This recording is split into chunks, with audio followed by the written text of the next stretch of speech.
masih belum ada semangat. Sekali lagi salam Bapak Ibu.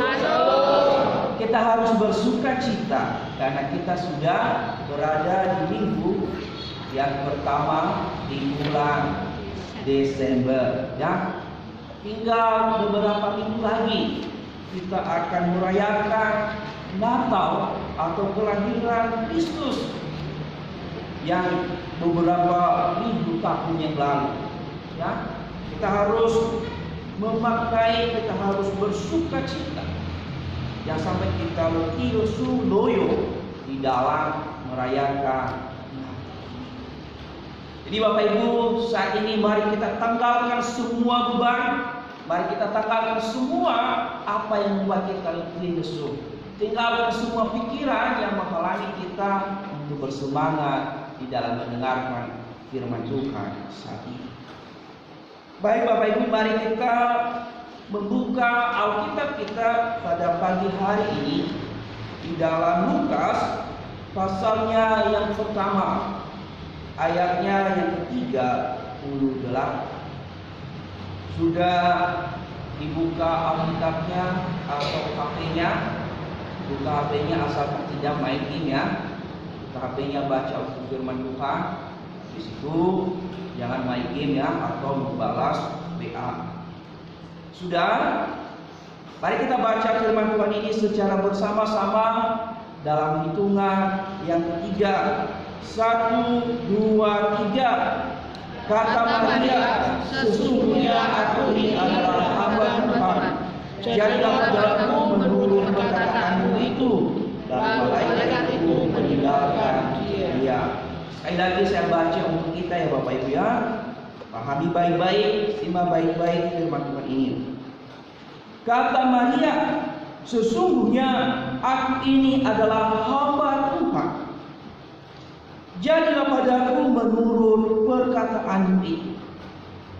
Lalu malaikat itu meninggalkan. Demikian jauh pembacaan kita pada pagi hari ini. Yang dikatakan dalam berbahagialah setiap kita yang membaca, merenungkan, dan juga melakukan firman Tuhan itu di dalam kehidupan kita hari lepas hari. Saudara-saudariku, hari ini kita berbicara tentang bersedia untuk dipakai Tuhan. Bersedia untuk dipakai Tuhan. Tentu kata bersedia sama dengan siap yang dipakai. Nah, Bapak Ibu, ketika saya masih belajar di bangku SD, SMP, dan SMA, di sana salah satu mata pelajarannya adalah mata pelajaran olahraga, ya. Mungkin teman-teman juga pemuda pasti belajar tentang olahraga. Nah, salah satunya di dalam mata pelajaran olahraga itu kita mempelajari tentang lari, baik lari jarak pendek, menengah, dan jarak jauh. Ya. Di dalam lomba lari ini ada 3 aba-aba yang harus diperhatikan oleh pelari di dalam mengikuti sebuah lomba, ya. Kalau pemuda masih ingat 3 aba-aba ini apa saja? Apa aba-aba 3 aba-aba dalam mengikuti lomba lari? Ini, Naomi. Ya, bersedia, siap, ya. 3 aba-aba ini harus diperhatikan oleh pelari, ya. Baru aba-aba bersedia, maka pelari dia harus mempersiapkan diri. Ketika siap, berarti satu langkah melangkah untuk mengambil langkah untuk berlari. Ketika dikatakan dia ada di tiap peluit, lalu lomba lari dengan kesiapan yang sungguh berlari menuju garis finish dengan tujuan tanpa menghiraukan, melihat kanan kiri, tanpa melihat perjalanan dia kiri, tapi harapannya adalah dia ingin sampai di garis finish. Nah, aba-aba ini Bapak Ibu, kalau kita memperhatikan di dalam pembacaan kita hari ini, dipakai juga oleh Maria, ya, di dalam merespon apa berita yang disampaikan oleh malaikat Tuhan yang bernama Gabriel. Sekalipun Bapak Ibu tidak tertulis, tetapi tersirat di dalam ayatnya ke-38 ini. Kalau kita memperhatikan respon Maria ini ketika ada malaikat Gabriel memberitakan tentang sesuatu hal yang besar dari Allah, Maria berkata, bersedia, siap, ya, dan melangkah, tanpa lagi memikirkan resiko, tantangan, masalah yang akan dihadapinya. Tapi 3 kata yang dikatakan oleh Maria: bersedia, siap, ya, dan lari. Ya. Bapak Ibu, kalau kita memperhatikan hal ini, kalau kita melihat dalam perikop yang kita baca dari ayat 26 sampai ayat 38 ini, di sana menceritakan tentang bagaimana awal mula inkarnasi juru selamat kita lewat seorang perawan suci, yaitu yang bernama Maria. Bagaimana ketika dikatakan pada bulan yang ke-6, malaikat Gabriel diperintahkan oleh Allah untuk pergi di sebuah kota di Galilea yang bernama Nazaret. Malaikat Gabriel datang mengunjungi, bertemu dengan perawan suci yang bernama Maria ini. Dia menyampaikan satu pesan yang luar biasa dari Allah.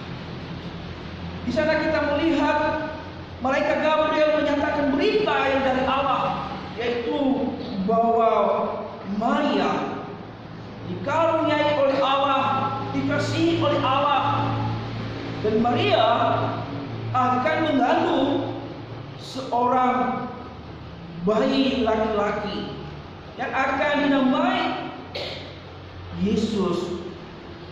Tapi ketika Maria mendengarkan berita itu, kalau kita memperhatikan, dia kaget tentang seruan malaikat Gabriel. Lalu Gabriel menyatakan bahwa dia mengandung. Tentu sebagai seorang perawan yang suci yang tidak memiliki seorang suami, hanya dia bertunangan dengan Yusuf, tapi belum menjadi sah sebagai suami istri, hanya ikatan pertunangan. Dia bertanya, bagaimana mungkin hal itu terjadi di dalam kehidupannya? Karena di dalam sejarah, di dalam kitab, kalau kita membaca kitab Perjanjian Lama, tidak ada seorang perempuan yang tidak memiliki suami dapat melahirkan seorang anak. Yang kita tahu adalah hanya orang-orang yang sudah lanjut usia, yang sudah bersuami, yang dapat melahirkan di masa tuanya. Baru saja kita ketahui, Maria baru ketahui tentang Elizabeth dan Zakaria, dan juga tentang Abraham dan Sarah. Tapi di dalam Alkitab tidak ada yang menjelaskan atau peristiwa yang terjadi yang sama seperti yang dialami Maria. Bapak Ibu, sudah dia bertanya, bagaimana mungkin hal itu terjadi? Tapi malaikat Gabriel menjelaskan dengan detail kepada Maria bahwa Roh Kudus akan turun di atas Maria dan menaungi Maria, dan hal itu akan terjadi. Maria akan mengandung dari Roh Kudus, dan anak itu dikatakan adalah anak yang maha tinggi, yang akan memerintah sebagai penerus tahta Daud, memerintah untuk selama-lamanya, dan kerajaannya tidak berkesudahan. Itu yang disampaikan oleh Gabriel. Ketika Maria mendengarkan semua itu, ketika Maria memahami semua berita yang disampaikan oleh Gabriel, Maria merespon di dalam ayat yang ketiga ini. Dia berkata, sesungguhnya aku ini adalah hamba Tuhan, jadilah padaku menurut perkataan ini. Respon Maria, dia merespon, bersedia, siap. Ya, itu respon Maria. Itu yang dikatakan Maria tentang berita yang disampaikan oleh malaikat Gabriel. Pertanyaannya bagi kita, Bapak Ibu, apa yang membuat Maria berani merespon?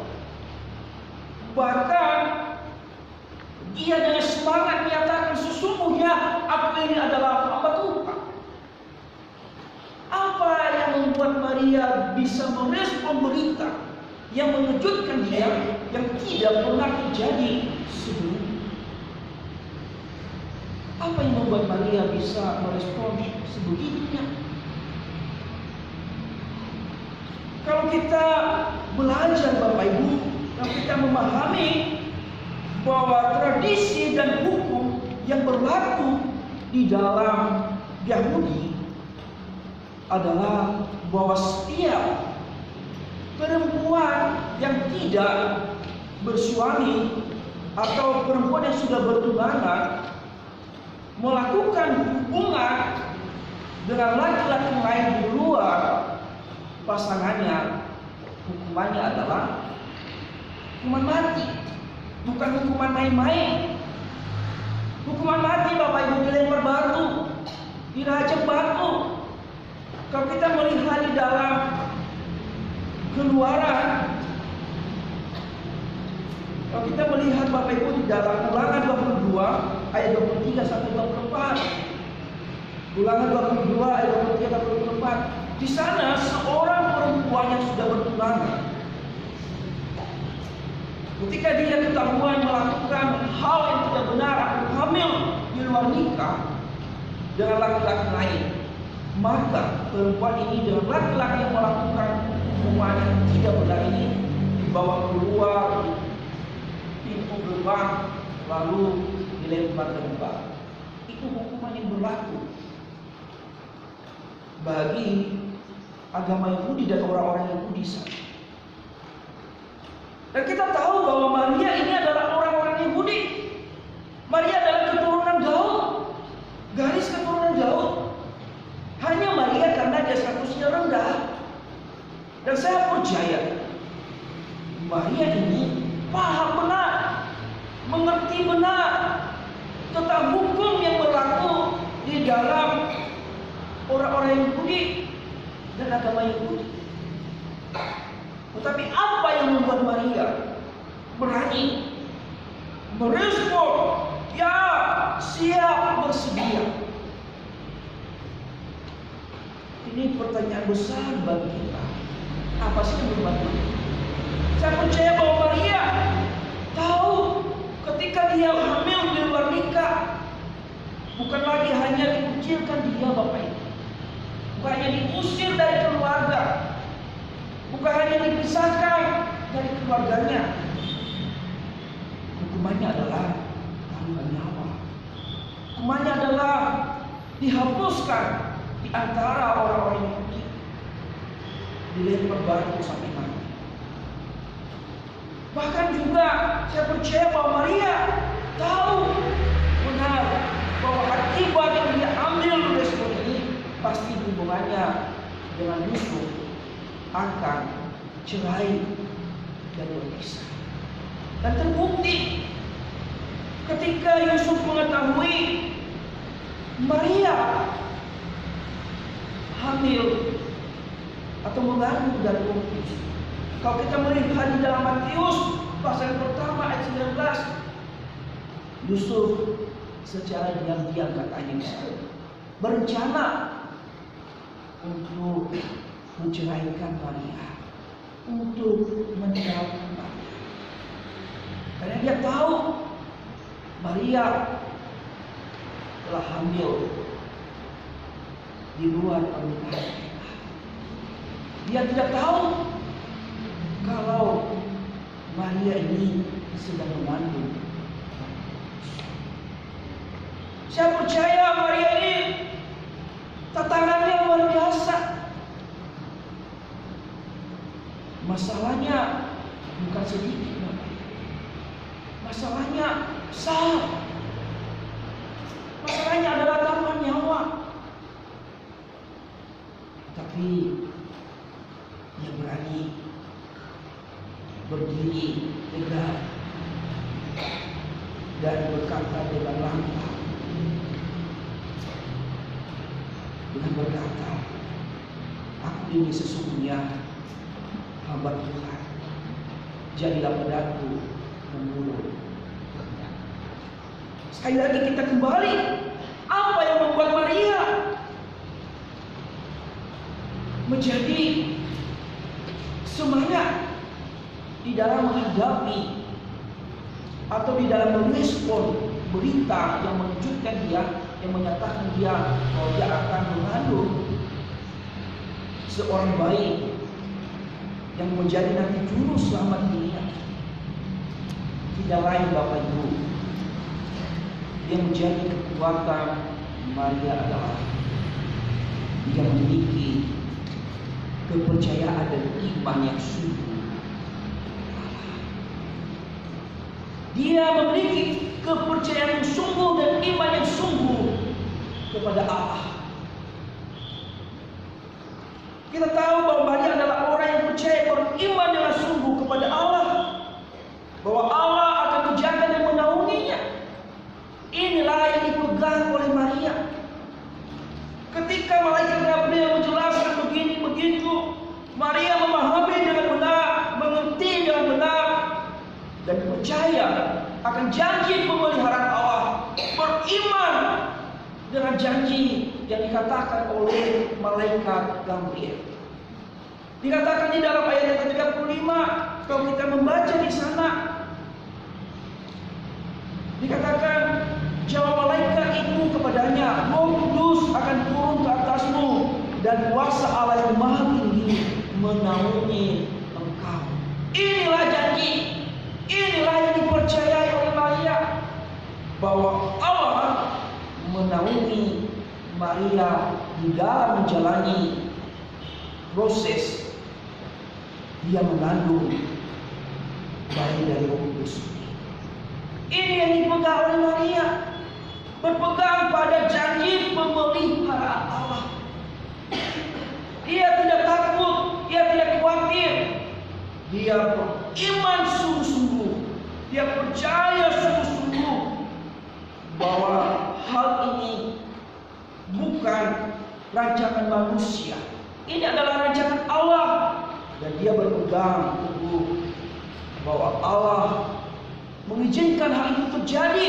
Allah memakai dia, dan Allah juga pasti memelihara, menjaga, menaungi, melindungi. Maria tidak akan pernah mengalami sesuatu hal. Dan inilah sebagai pegangan Maria, inilah yang dipegang oleh Maria di dalam menjalani kehidupannya menjadi seorang ibu dari anak yang dikandungnya dari Roh Kudus. Dia memiliki iman yang kokoh, percaya sungguh-sungguh, iman yang berkualitas di hadapan Tuhan. Sekalipun dia tahu ini adalah bukan satu hal yang biasa terjadi, sekalipun dia tahu bahwa ini adalah satu aib ketika ditahu oleh orang luar, bahkan dia dikatakan adalah taruhan nyawa untuk dihukum karena dia melanggar hukum di dalam agamanya. Tetapi bukti karena dia percaya sungguh-sungguh akan pemeliharaan Allah, akan janji Allah, bahwa ketika dia bersedia siap, dia menjadi alat Tuhan, dipakai Tuhan untuk menyatakan kehendak Tuhan, untuk menyatakan rencana Tuhan. Tuhan katakan, engkau tidak mengalami apa-apa, engkau ada di dalam naunganku, engkau dikaruniakan Allah, engkau dikasihi Allah. Dan buktinya Bapak Ibu, kalau kita belajar firman Tuhan dengan benar, sampai Maria melahirkan bayi, tidak ada hukuman mati yang terjadi pada Maria. Yang dikhawatirkan secara manusia, dia harus menerima hukuman dilempar batu, dirajam batu, dia harus berpisah cerai dengan calon suaminya Yusuf. Tetapi cara Tuhan berbeda. Disinilah kita melihat bukti pemeliharaan Allah, bahwa Allah tidak pernah membiarkan umat yang dipilihnya, umat yang dipakainya untuk menjadi alatnya. Kalau kita belajar Bapak Ibu dalam Matius tadi di dalam Matius pasal 1 pasal 9 ayat 19 dan 20, ketika Yusuf mengetahui bahwa Maria sedang mengandung, dia berencana meninggalkan Maria secara diam. Tapi apa yang terjadi? Malaikat Tuhan mengingatkan Yusuf, Yusuf, jangan takut mengambil Maria menjadi istrimu, karena anak yang dikandungnya adalah dari Roh Kudus, dan itu adalah menjadi juru selamat, dan engkau hendak menamai dia Yesus. Inilah cara Allah menjaga, memelihara, menaungi Maria ini. Di sini bukti ujian iman Maria yang berkualitas, percaya sungguh-sungguh. Bukan berarti Maria tidak menghadapi masalah, bukan berarti Maria sedang langsung tidak ada beban ketika mengandung ini. Pasti diperhadapkan masalah tadi, masalah hukuman mati, masalah cerai dengan calon suaminya Yusuf. Bahkan Yusuf pun berencana meninggalkan. Tetapi Allah bekerja. Ketika Allah sudah berjanji, ketika Allah sudah menyatakan, aku menjaga, memelihara, menaungi engkau, sekalipun kita menjalani prosesnya tidak secara langsung, tapi secara pelan, janji Allah digenapi di dalam kehidupan kita. Yang niatnya Yusuf meninggalkan Maria, sekarang dia diingatkan malaikat Tuhan, diingatkan Tuhan lewat mimpi, jangan takut. Ambillah Maria menjadi istri dengan satu syarat, jangan melakukan hubungan suami istri sebelum lahir anak itu. Kalau kita melihat di dalam Matius pasal 1 ayat yang ke-23, Yusuf taat, dia melakukan semuanya itu karena Tuhan yang berbicara, yang mengambil Maria, sehingga Maria ini tidak lagi mengalami hukuman mati. Yusuf mengakui bahwa ini adalah istri, sehingga Maria terhindar dari hukuman orang mati, sehingga Maria tetap aman di dalam mengandung bayi dari Roh Kudus hingga. Inilah yang dilakukan oleh Maria. Inilah kehidupan Maria yang berkata bersedia, siap, ya. Dia tidak lagi takut terhadap ancaman. Dia tidak takut terhadap apa yang harus dihadapi. Iman Maria berkualitas. Iman Maria besar, bukan ketakutannya yang besar. Iman Maria menaklukkan ketakutannya. Inilah teladan iman yang harus kita pelajari dari iman Maria teruji, iman Maria berkualitas. Ketakutan tidak menaklukkan iman Maria. Tapi kebanyakan orang Kristen saat ini justru ketakutan lebih besar daripada imannya.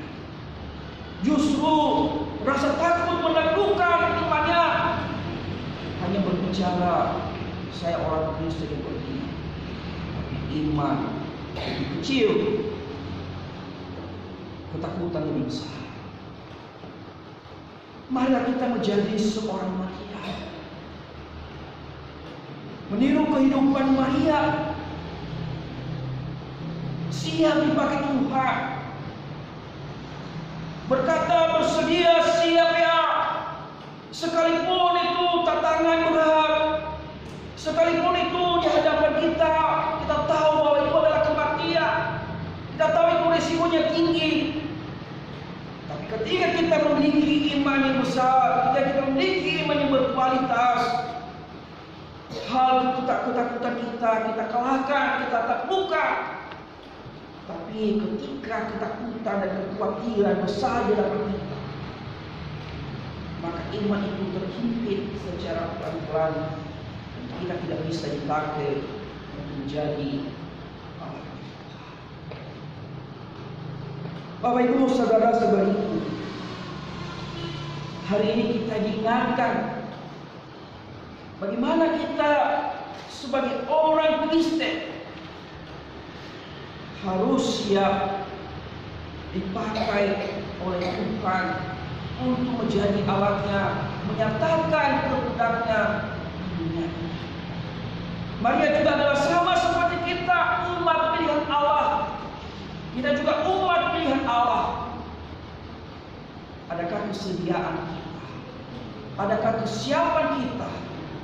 Adakah kita berkata, ya Tuhan, aku siap, mau menjadi alatmu, mau menjadi alatmu menyatakan kehendakmu, menyatakan rencanamu di dunia ini. Bapak Ibu, saudara-saudariku, mari kita belajar dari Maria. Sekalipun tantangan begitu berat, sekalipun itu adalah hal yang tidak mungkin kita jalani, tapi ketika kita beriman sungguh-sungguh kepada Tuhan dan kita berpegang teguh pada janji Tuhan, kita berpegang teguh pada pemeliharaan Tuhan, dan berpegang teguh akan apa yang dinyatakan dalam hidup kita, kita akan melangkah bersedia. Tetapi ketika kita tidak memiliki iman yang berkualitas, ketika kita tidak memiliki pemahaman pengenalan yang benar akan Allah, kita tidak mungkin dipakai Tuhan untuk menjadi alatnya. Kita tidak mungkin menjadi alat Tuhan menyatakan kehendaknya di dunia ini. Tapi kita sebagai orang Kristen harusnya dipilih Tuhan, dipanggil Tuhan untuk menjadi alat Tuhan, untuk menyatakan kehendak Tuhan, untuk menyatakan rencana Tuhan di dalam hidup. Pertanyaannya bagi kita, sudahkah kita menjadi alatnya Tuhan? Bersediakah Bapak Ibu mau menjadi alatnya Tuhan, menyatakan kehendak Tuhan? Bersediakah Bapak Ibu ambil bagian di dalam pelayanan di GKI? Apakah Bapak Ibu siap ketika ditunjuk menjadi pelayan Tuhan untuk melayani? Apakah Bapak Ibu bersedia berkata, ya Tuhan, saya mau untuk melayani Engkau? Tapi Bapak Ibu, seringkali banyak jemaat Tuhan ketika ditunjuk melayani, ketika dikatakan oh melayani, tapi Tapi ada banyak jemaat yang tidak bersedia, siap, tidak. Melainkan yang banyak adalah hitung-hitungan Bapak Ibu. Melainkan yang banyak adalah runtuh dalam hati. Melainkan yang banyak adalah tidak mau berdiri. Melainkan yang banyak adalah terpaksa di dalam melayani. Melainkan yang banyak tidak ada memiliki kerinduan hati yang tulus di dalam melayani. Secara pribadi, terkadang saya sedih.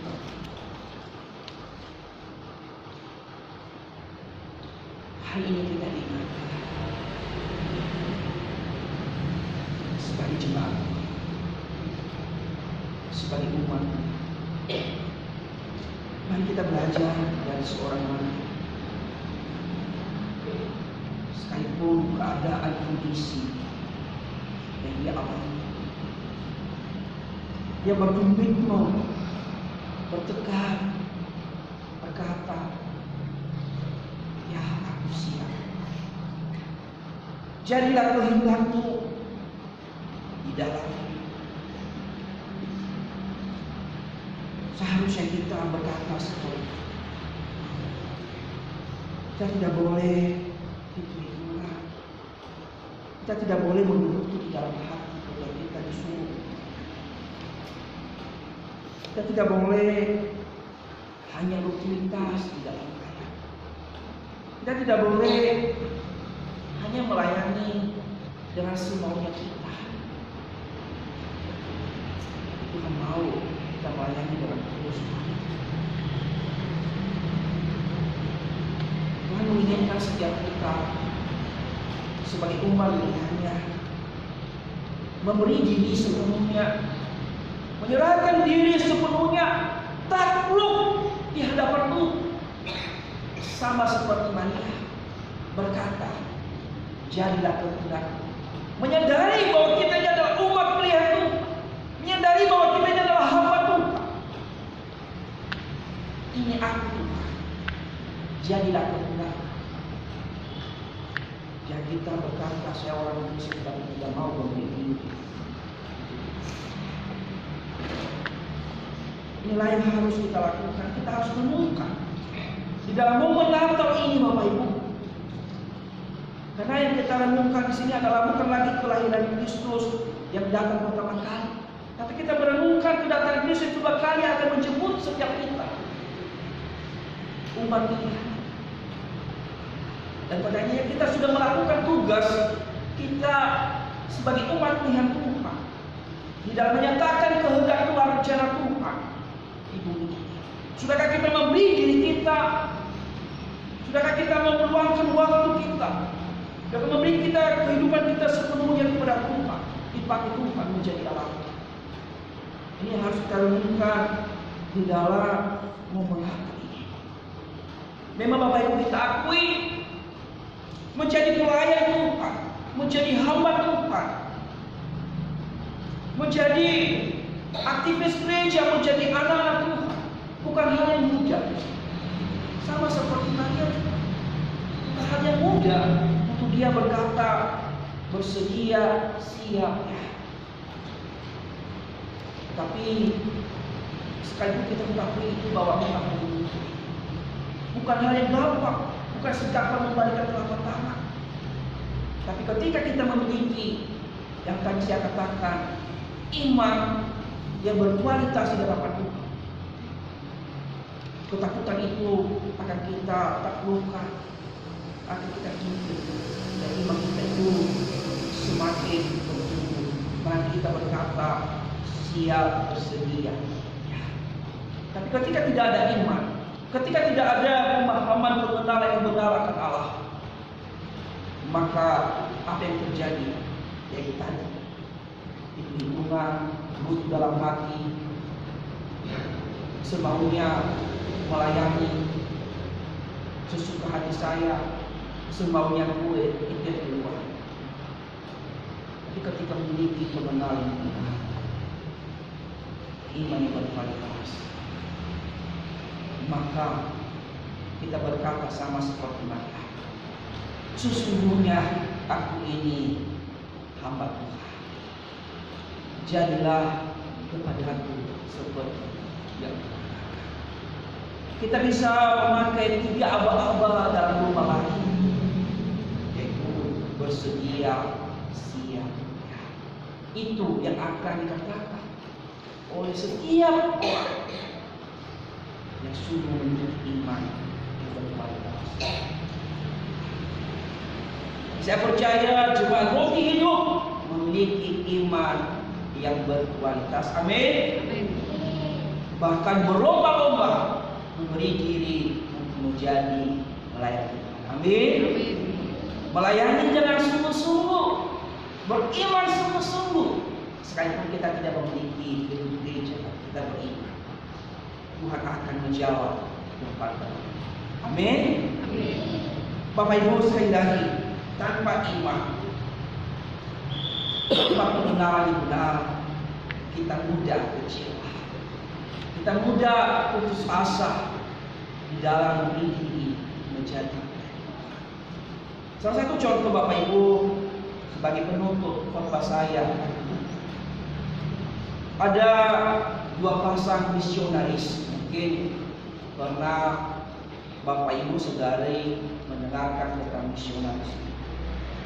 Ada 2 pasang misionaris dari Swedia yang bernama David Roth dan istrinya Sofia, dan juga yang satu pasang adalah Joel Eriksson. Ya. Mereka dari misionaris dari Swedia dan pergi untuk melakukan misi di Afrika. Ya, di Afrika. Dari Swedia mereka datang ke Afrika di sebuah kantor misi. Mereka datang dan mendaftarkan diri untuk mau melayani di Afrika di pedalaman. Mereka datang lalu dikasih surat ini untuk menjadi seorang misionaris. Mereka pergi memasuki pedalaman di Afrika. Mereka dengan hutan yang mereka lewati, tiba dengan di sebuah desa yang paling dalam, dan di sana mereka mau memberitakan Injil, tetapi di dalam desa ini ditentang karena orang-orang atau misionaris 2 pasangan ini adalah berkulit putih. Tapi orang-orang yang di Afrika ini mereka berkulit. Mereka mengatakan, kami tidak mau menerima orang-orang yang berkulit putih, dan nanti dewa kami marah. Dan tantangannya luar biasa, mereka sampai tidak bisa masuk di dalam menyampaikan Injil di dalam tujuan mereka. Dan akhirnya mereka memutuskan untuk membuat pondok pematikan mereka jauh dari desa yang mereka tuju. Selama beberapa bulan sampai 6 bulan mereka tidak bisa menyampaikan Injil, bahkan berkomunikasi dengan orang-orang desa ini mereka tidak bisa. Dan di sana Bapak Ibu mereka mengalami tantangan karena di dalam hutan adalah ada nyamuk, dan jika mereka mengalami penyakit malaria. Dan bahkan juga istri dari David Roth ini kena penyakit malaria. Karena tidak ada bisa menyatakan Injil, maka Joel Eriksson dan istrinya memutuskan untuk pulang di kantor misi.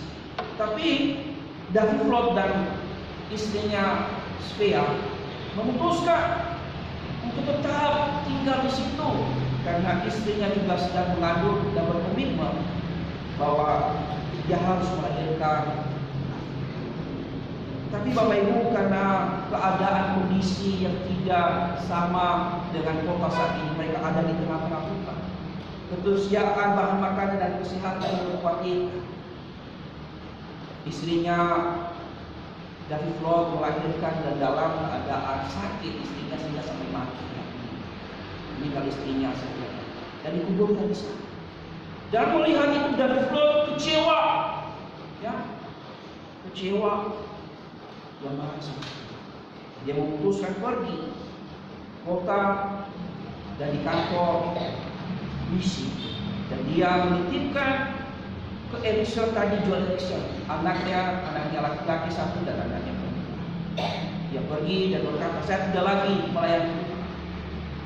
Dia kembali ke Swedia dan dia melakukan usahanya kembali. Tidak lama Bapak Ibu, dia meninggal. Dan apa yang terjadi ketika anaknya ini dan Elisha ini juga yang tinggal di Afrika, Elisha diracuni oleh orang-orang di situ dan meninggal. Elisha dan istrinya, dan tinggal anaknya, dan akhirnya anaknya ini diurus atau ada orang yang di situ yang misionaris lainnya mengurus anaknya. Dan ternyata Bapak Ibu, ketika mereka pergi di desa ini, ada sebuah buku dibaca tentang cerita kisah tentang dua seorang misionaris. Diketahui dijelaskan di sebuah buku ini bahwa bernama ini dan pernah memberitakan Injil kepada seorang anak dari desa ini yang dari desa Afrika ini pergi ke misionaris untuk menjual daging. Dan istrinya setia ini sebelumnya dia meninggal, dia menginjili anak. Dan anak inilah yang menjadi pembawa Injil ke tempat atau di desa ini, dan desa ini menjadi percaya kepada Tuhan hanya melalui seorang anak. Jadi Bapak Ibu, apa yang saya mau katakan di sini? Ketika kita tidak memiliki iman yang sungguh dan iman yang berkualitas, ketika kita diuji dalam memberi diri menjadi seorang rakyat, pasti akan mengalami kecewaan. Tempat kita sama seperti Epafras, karena dia tidak beriman sungguh-sungguh, hanya dengan tantangan seperti itu langsung marah meninggalkan. Saya mau katakan bagi kita, jangan meniru kehidupan yang seperti itu. Mari kita seperti Maria, sekalipun tantangan di tangan keadaan kondisi apapun, ketika kita memiliki iman yang berkualitas, maka iman itu tidak akan pernah tergoyah, tidak pernah akan terhimpit. Iman itu semakin bertumbuh, apapun tantangan, apapun risiko, pasti dia tetap menang. Dia tidak melihat hasil, tapi dia berserah sepenuhnya. Hendaklah kita menjadi seorang Maria yang berserah, menaklukkan diri di bawah kaki Tuhan, mau dipakai sepenuhnya. Dalam keadaan apapun kita harus berkata, bersedia, siap, ya menjadi anak. Amin. Mari kita berdoa. Bapak yang baik, Bapak yang mengasihi kami bersyukur untuk kebenaran firman Tuhan yang mengingatkan kami hari ini, bahwa kami sebagai umat Tuhan-Mu, kami harus siap, bersedia, berkata ya untuk melakukan tugas yang Tuhan percayakan bagi kami. Tolong kami ya Tuhan. Kami sadar terkadang kami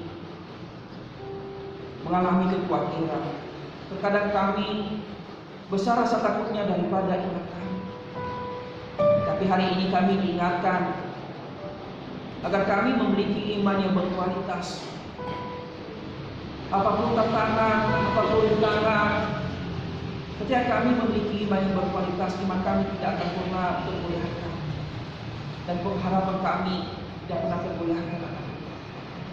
Ampuni kami jika selama ini kami seringkali khawatir, kami seringkali takut, kami tidak percaya dengan janji-Mu.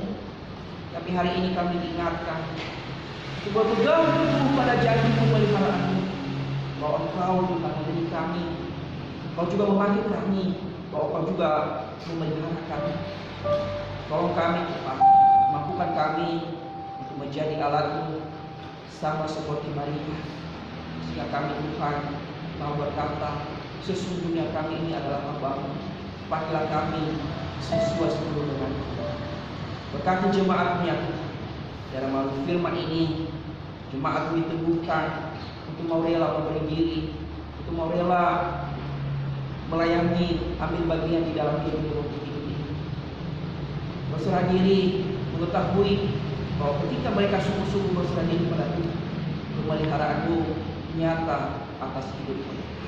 Tolong kami ya Tuhan, jangan biarlah firman ini tertanam dalam hati kami dan mengingatkan kami terus untuk mau dipakai oleh Tuhan. Ini doa kami di dalam nama Tuhan Yesus kami berdoa dan bersyukur. Amin. Kembali